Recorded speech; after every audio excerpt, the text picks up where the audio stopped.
Okay, we got our blank turned down to 0.996 OD, 996, 995 for making our eccentric bushing. Now the reason it's so long is one thing about lathes and milling machines, you gotta have a handle to hold on to the part. You can't mill on this side, it's inside the machine. You gotta be sticking out. This is what you call a handle. And I've got this so that I can bore the OD and have enough room to get in here and do what they call part it off.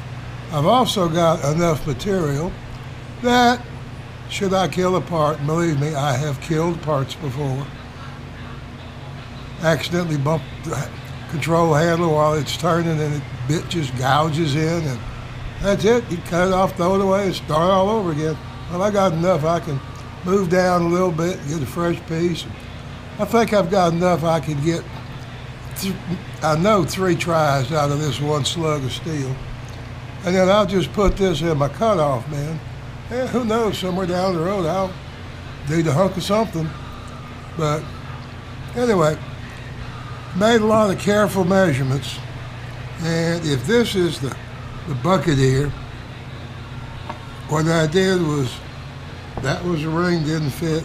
I took it and pushed it all the way over to one side and used some of my Daikin right around the side I was pushing to, and used a sharp scribe. Pencil's not a sharp scribe, but I pushed it over and came in and made an arc mark in that Daikin, and I used a different colored Sharpie. And let's say this is what it looks like. Now I'm going to exaggerate. Well, I measured this distance right here, and that came out to be 0.030 inches. But don't forget, when I had the ring pushed all the way over here, see here's our big thick ring pushed all the way over here.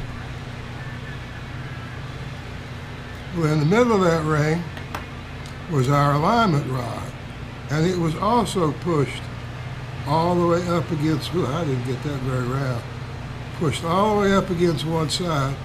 Well, there is, get this off here. I don't know how well that's going to show up. Looks like about out of ink. But there's 0.00, if I can do it upside down, 4 thousandths clearance in here. I want half of that back, so that when I bore the bushing, the rod will be in the center of the bushing, even though it's offset or eccentric.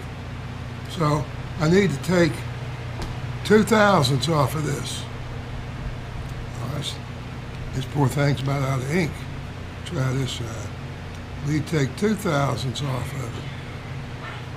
I think that's a 2. Anyway, what I wind up with is 0.0. How would I make upside down 2? I guess like that. 0.28 inches offset. And that's what we're going to do. I'm going to go show you how we do it. I'll give y'all a little brief overview on lathe chuck, just so you're familiar with what I'm doing, how I'm doing it, and the tools I'm using it.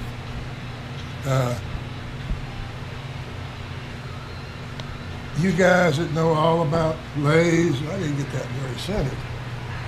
That's a little better. You guys that know all about lathes and milling machine, you may want to skip this part. Oh, as a side note, you may have noticed I don't wear the nicest clothes in the shop.